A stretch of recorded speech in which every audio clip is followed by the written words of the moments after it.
हमें consider the given electric circuit. इतना प्यार से इतना अच्छा सा क्वेश्चन है, अगर इस क्वेश्चन को तुम लोग एग्जाम में नहीं कर पाते तो तुम्हारे पास में कुछ नहीं होने वाला है। इसमें बहुत सिंपल क्वेश्चन था। क्वेश्चन में क्या कहता है, देखो ये सर्किट डायग्राम बना रखा है और यहाँ 1 ओम दे रखा है, 4 ओम दे रखा है, 5 ओम दे रखा है। ठीक है, ये 5 है, ये 2 है और ये क्या है 3 ओम है। क्वेश्चन में क्या बोल रखा है, फर्स्ट जो पूछा गया है वो total resistance of the circuit.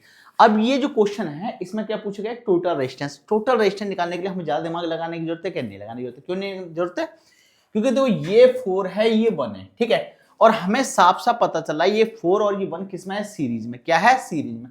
अगर मैं इसको R1 रेजिस्टेंस मान लेता हूं और इसको R2 मान लेता हूं, इसको R3, फिर इसको R4 और इसको R5, इसको R6 रेजिस्टेंस मान लेते हैं, तो अब बड़े आसानी से हमारे क्या ये सॉल्व हो जाएगा। ये सॉल्व होने के बाद हमारा ये भी सॉल्व हो जाएगा।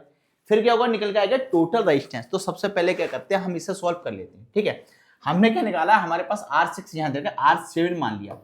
R7 इक्वल टू हमारे पास क्या हो जाएगा, R1 प्लस R2। ठीक है, अब हमारे पास जो R1 है वो कितना था, 1। कितना था, 1 ओम था। ठीक है, ये कितना है हमारे पास में, 4 है। ठीक है, 1 और 4 कितना हो जाएगा, 5 ओम। क्या हो जाएगा, 5 ओम।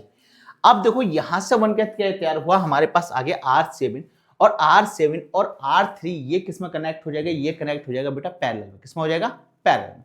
तो आप क्या करेंगे, हम पैरेलल का फॉर्मूला लगा लेंगे। ठीक है, तो यहां हम मान लेते हैं 1/R8 जो हम फाइंड करने बैठे हैं, 1/R7 प्लस 1/R3। ठीक है, तो R3 और R7 हम इसमें क्या ले लिए, पैरेलल में ले लिए। तो यहां से जो हमारा सॉल्यूशन आएगा क्या आएगा भाई, यहाँ कितना है हमारे पास 5 है, ये कितना आया 5 आया है। ठीक है, तो 5 प्लस 1/5 कितना हो गया हमारे पास, 2/5। इसका मतलब हो गया हमारे पास जो R8 आ गया भाई, R8 कितना आ गया, R8 आ गया 5/2 मतलब कि 2.5। क्या आ गया, 2.5।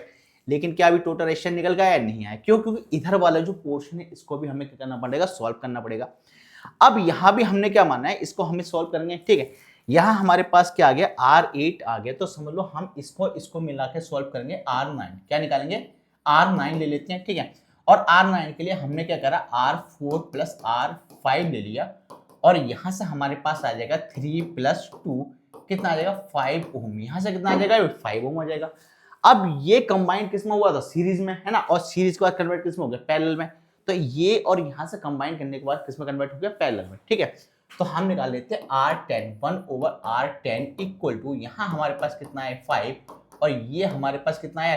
एक काम करते हैं, फॉर्मूले की वैल्यूज हम लिख देते हैं जिससे कि तुम्हें प्रॉब्लम नहीं होनी चाहिए। ठीक है, तो यहां से हमने क्या लिखा, R6 प्लस 1/R9। ठीक है, तो यहां से हमारे पास आ गया 5 प्लस 1/5 कितना आ गया, 2/5 यानी कि R10 हमारे पास आ गया 5/2। ये कैंसिल हो गया 2.5। कितना हो गया, 2.5। अब बेटा क्या पूछा, टोटल रेजिस्टेंस। अब निकालेंगे हम टोटल रेजिस्टेंस। क्या हो जाएगा, टोटल रेजिस्टेंस को हम ले लेते हैं RT। क्या ले लेते हैं, RT।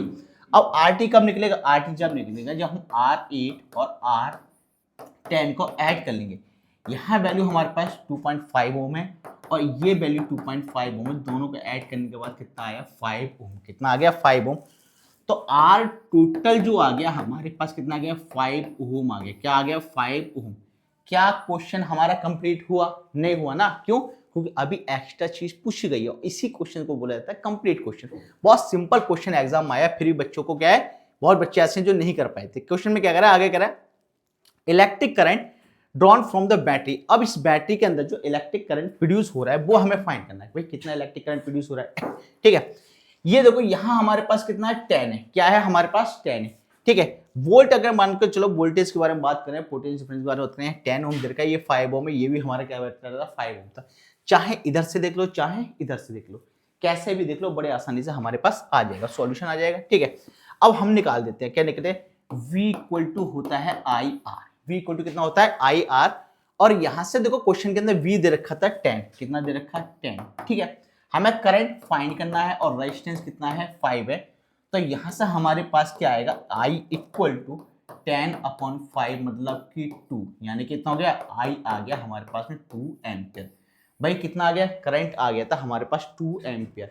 हमें पता है हमारा जो पोटेंशियल डिफरेंस, जो हमारा वोल्टेज है, जो वोल्ट मीटर, वो किस में कनेक्टेड होता है, पैरेलल में। ठीक है, तो इसी वजह से हमने रेजिस्टेंस के लिए 5 ओम लिया, क्योंकि वहां भी पैरेलल में कनेक्ट है, वहां भी पैरेलल में कनेक्ट है, इसलिए हमें क्या प्राप्त हो गया, हमें मिलकर आ गया करंट की कितना करंट प्रोड्यूस हो रहा है। क्लियर? ठीक। अब क्वेश्चन के अंदर एक चीज और पूछिए, potential difference between point P and Q, और पॉइंट P और Q के बीच का पोटेंशियल डिफरेंस के लिए बोल रखा है बेटा, P और Q के बीच का किसका कह रहा है, पोटेंशियल डिफरेंस। और हमें एक चीज और पता चल गया था, क्या पता चला था भाई, हमें पता चला P और Q के बीच में जो हमने सॉल्यूशन किया था, ठीक है, तो वहां से जो रेजिस्टेंस आया था वो कितना आया था, 2.5। कितना आया था, 2.5। तुम देख सकते हो सॉल्व करने के बाद में कितना आ गया भाई, R10 कितना आ गया, 2.5। यहाँ कितना आ गया भाई, 2.5 आ गया, और R8 कितना आ गया, 2.5 आ गया। ठीक है, तो हमें क्या पता लग गया था, इनके बीच का जो कितना आ गया था, 2.5।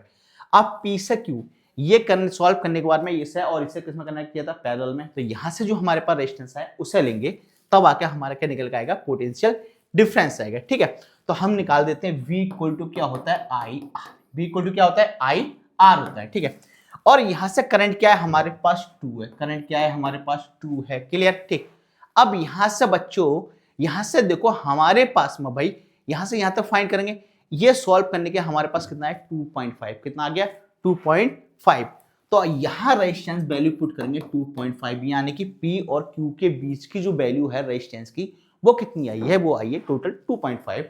तो V इक्वल टू हमारे पास में आ गया, कितना आ गया, 5 वोल्ट। क्या आ गया, 5 वोल्ट। अगर बेटा बोर्ड ये समझ लो, अगर बेटा बोर्ड ये समझ लो इतना सिंपल क्वेश्चन देता, अगर ऐसे क्वेश्चन में भी तुम्हें डाउट होगा तो तुम कैसे अच्छे मार्क्स लेकर आओगे। ठीक है, बोर्ड में अच्छे मार्क्स लाने तुम्हें मेहनत करनी ही पड़ेगी, कुछ भी हो जाए। नेक्स्ट ईयर के लिए जब तुम 11th 12th में जाओगे तो बहुत अच्छे से मेहनत